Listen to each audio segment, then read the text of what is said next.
preacher man. Ain't no light to see. All those plans I made for myself, I got nobody else to lean on.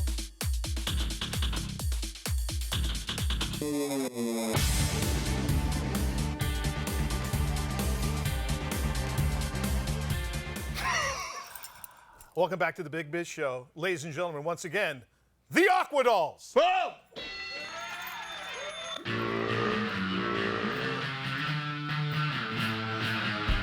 Come on.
Wow.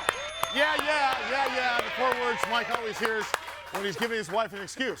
No, honey, I was working. Yeah. Well done, lady. Did you write that song?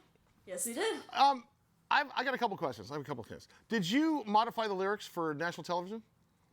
No, that's the song. Okay, good. Because I thought maybe you dropped an F-bomb there, and they put it. So talk about, how did you guys all get together?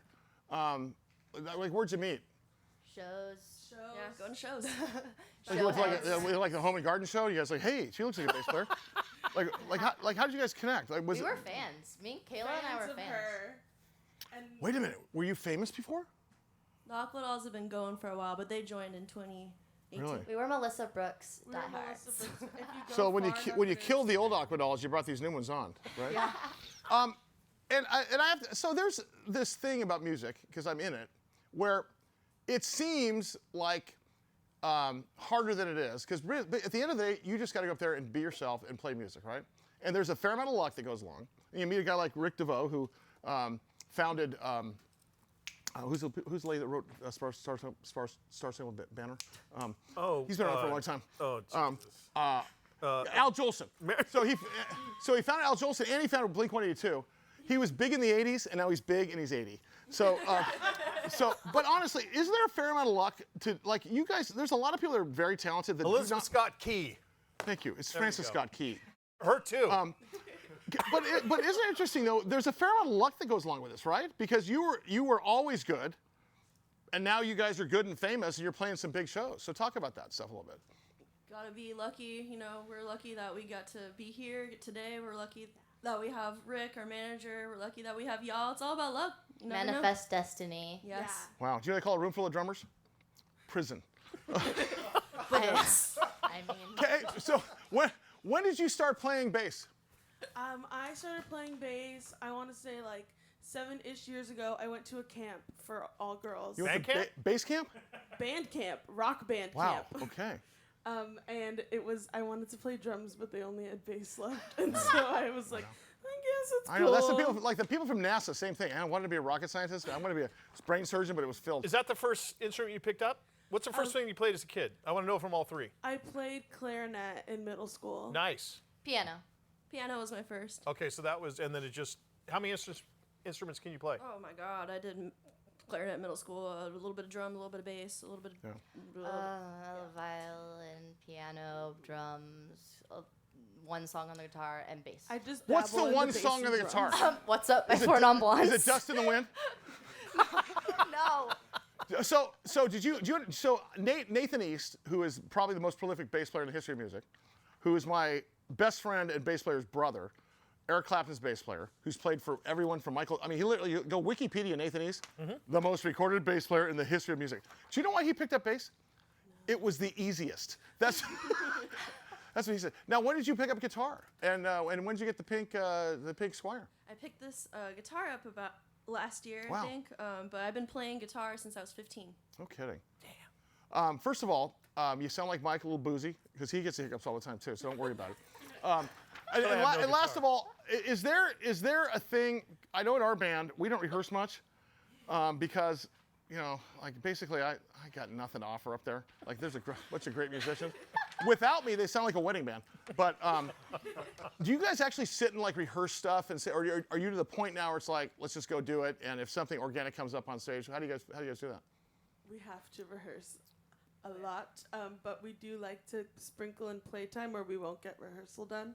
So we'll karaoke for an hour in the studio, and then we'll play for 30 minutes, and then we'll karaoke. So while you're rehearsing, you sprinkle in some Done. playtime? Get on it. Yeah, we have good long chats, and then Really? we do some Yeah. karaoke too. All right, okay. Let's talk about what you got coming up this year because it's pretty impressive. You guys have the Ohana Fest.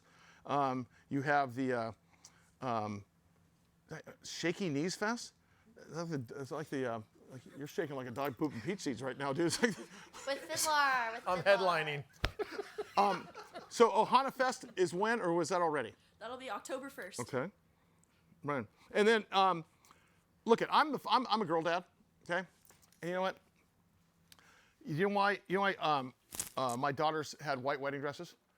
Because it matched the stove. So I want to ask, honestly though, because I've got one daughter who's a physical therapist, a doctor, another one who's an artist, and I totally understand the issues involved with making your way in the world of employment as a female. Has there been challenges as a female band? Or really? What is it? Like, hey, sweetie, make me a sandwich? Or, I'm sorry, I'm the drummer of a big band. Like, honestly, like, what's happened? Lots of. Are you sure you're supposed to be here? This is band. This is band only, and I'll be like, No. flash the pass, because we are the band. We Mike wrote a gets song Mike. about it. Mike's on national television. He gets that still. Like, hey, Mike, you All the time. supposed to be here? Oh, you're here for the toilets? Yeah. Okay, they're right over there. Yeah. That's Hey, can you guys?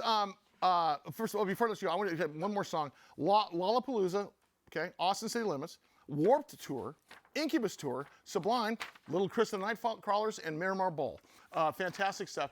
So, guys, I have to ask this because it took us 13 long years of a fair amount of success to even get a manager to hire a manager, and then an agent. So for you guys in your career, obviously the reason that you guys are playing at places like Lollapalooza and Austin City Limits and the Kalita Men's League basketball tournament and some of those bigger names is because you got a good team with you. Talk about your team because this is really important, right? So we have really, really great managers. We have Rick DeVoe, we have Smitty, but we also have an amazing agent, Joe, at William Morris, and then we're backed by a really cool record label, NC. Does anybody feel worse about themselves when she said, I got an agent named Joe at William Morris? when I heard William Morris, I was No. like, my life sucks. Yeah. I went to Agents R Us, and Yeah, yeah. then that guy with the leisure suit signed me up in a minute, but I have to pay him. So is it interesting when you guys went there to play music, but now these guys are kind of guiding your career, right? And you're just following what their advice is. Well, fantastic stuff. I appreciate it. Before I let you out of here, talk about what's the biggest show you played at, and Did you get a little boozy before the performance? Oh, smashed. I'm so sorry. Isn't it? Listen, when I have a margarita the size of my forearm and 2 of them, the show's way better, isn't it? Yeah. At least to me it is. They brought in those Snoop Dogg drinks. Hey, this just in, they weren't drinks. No. Okay. Will you guys play us out, please? Sure thing. All right, good stuff.